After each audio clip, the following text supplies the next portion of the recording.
माँ को बेटी के ससुराल में दखल नहीं देना चाहिए। रूही की ननंद निशा की शादी थी और इस वक्त घर के हालात अच्छे नहीं थे। बिजनेस में बहुत बड़ा लॉस होने की वजह से रूही के ससुराल में बहुत परेशानी आ गई थी और इसी समय शादी का भी मुहूर्त था। रूही ने अपनी मम्मी को फ़ोन किया और बोली, मम्मी कुछ समझ में नहीं आ रहा। सुनील निशा की शादी में देने के लिए मेरे गहने मांग रहे हैं, क्या करूं? अगर मैंने सारे गहने दे दिए तो फिर मैं क्या पहनूंगी शादी में? पता नहीं बाद में बन पाए या नहीं। क्या करूं मम्मी? बिल्कुल मत देना। उनका बिजनेस घाटे में चल रहा है तो इसमें तेरा क्या दोष? वो खुद इंतजाम करेंगे और तेरी सास के पास भी तो गहने हैं, वो क्यों नहीं दे देती? बेटी उनकी है, वो खुद सोचे तेरे गहने के पीछे क्यों पड़े हैं। मम्मी जी के गहने तो पहले ही लोगों का कर्ज देने के लिए बेचने पड़े। मम्मी जी के पास अब कुछ नहीं बचा है, वो बेचारी पहले ही सब दे चुकी हैं। तो क्या हुआ?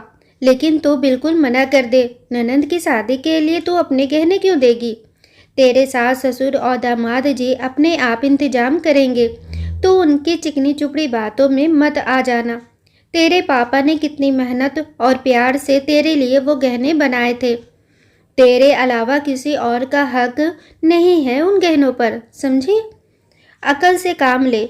वो तेरे अब आने वाले वक्त के लिए हैं, पता नहीं कब क्या ज़रूरत पड़ जाए।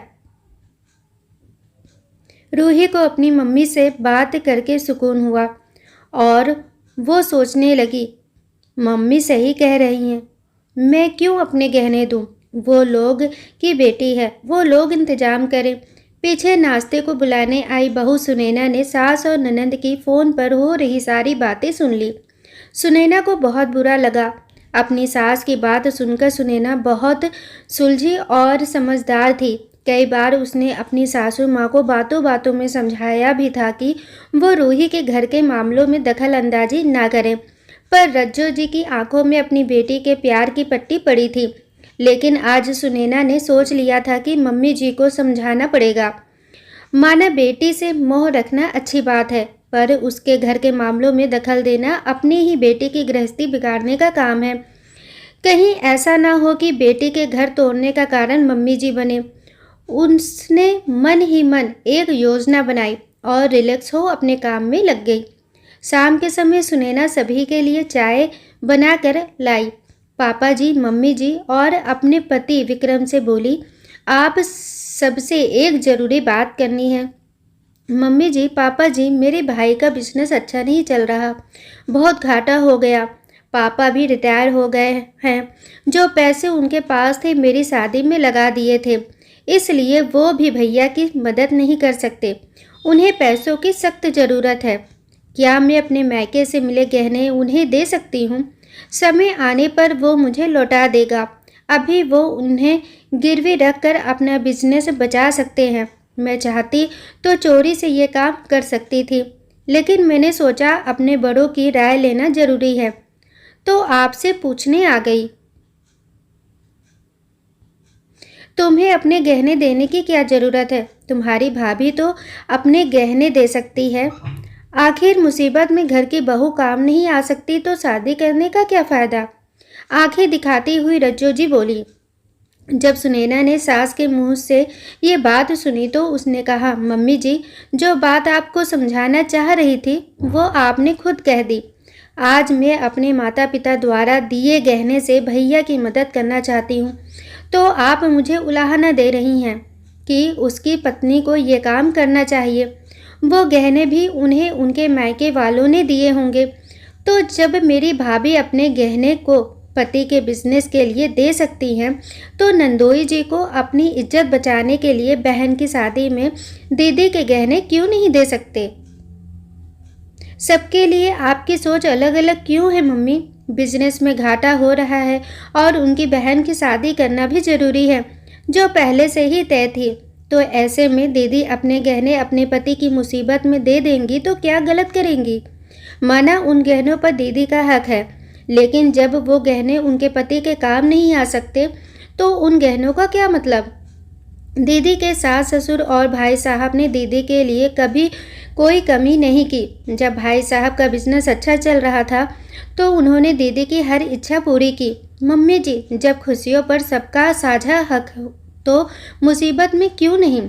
लेकिन वो गहने उसके भविष्य के लिए हैं। हमने बहुत ही प्यार से गहने बनवा कर अपनी बेटी को दिए हैं। माँ, गहनों से ज़्यादा इंसान की अहमियत होनी चाहिए।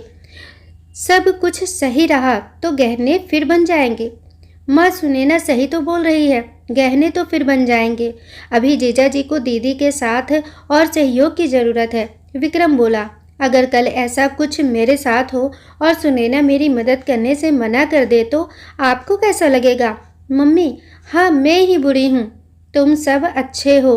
तुम्हें भी कोई शिकायत है तो बोल दो। नाराजगी से रज्जो जी अपने पति किशन जी को देखते हुए बोली, जो मैंने कभी कही ही नहीं। सोचा समय के साथ तुम समझोगी, लेकिन तुमने अपने दिल दिमाग पर नासमझी की पट्टी बांधी हुई है और जब बहू समझा रही है तो उसी पर गुस्सा हो रही हो। बहू तो भले की बात कह रही है। एक बात बताओ, आज अगर मुझ पर कोई मुसीबत आ जाए तो तुम क्या करोगी? क्या पीछे हट जाओगी? क्या मेरी मुसीबत से ज़्यादा तुम्हें तुम्हारे गहने पैसे प्यारे होंगे? जो पट्टी तुम बेटी को पढ़ा रही उससे उसका घर बर्बाद हो सकता है। कभी सोचा है तुमने? रज्जो जी सोच में पड़ गई। सोचने लगी, सही तो कह रहे हैं सब। अपनी बेवकूफ़ी से मैं अपनी ही बेटी का घर बर्बाद कर रही थी, उसे गलत शिक्षा दे रही थी। मुझे माफ़ कर दीजिए, सचमुच मैं बहुत बड़ी गलती करने जा रही थी, पर अब नहीं। अब मैं बेटी के ससुराल में हस्तक्षेप नहीं करूंगी, ना ही उसे गलत शिक्षा दूंगी।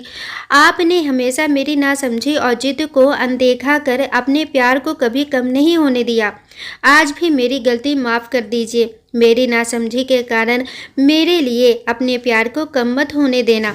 रज्जो, मैंने तुम्हें हमेशा प्यार किया है और करता रहूँगा, क्योंकि प्यार कभी कम नहीं होता, बल्कि समय के साथ और गहरा होता जाता है। रज्जो जी का हाथ पकड़ते हुए किशन जी बोले, पापा मम्मी, आप भूल गए हम यही हैं। विक्रम हंसते हुए बोला, अरे मुझे रूही को फ़ोन करना है।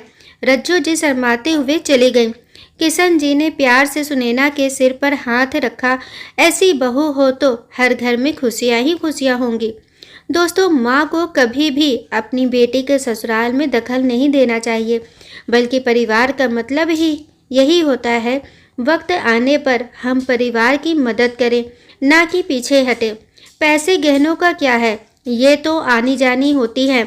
सब कुछ सही रहा तो पैसे गहने दोबारा बन जाएंगे। इसीलिए रिश्तों को अहमियत दे, ना कि चीज़ों को। और अपने घर की छोटी छोटी बातें अपने मायके में ना करें, इससे बस रिश्ते खराब होते हैं और कुछ नहीं। दोस्तों, आशा करती हूँ कि आप लोगों को यह कहानी ज़रूर पसंद आई होगी। कहानी पसंद आई हो तो प्लीज़ चैनल को लाइक शेयर एंड सब्सक्राइब करें। Thanks for watching.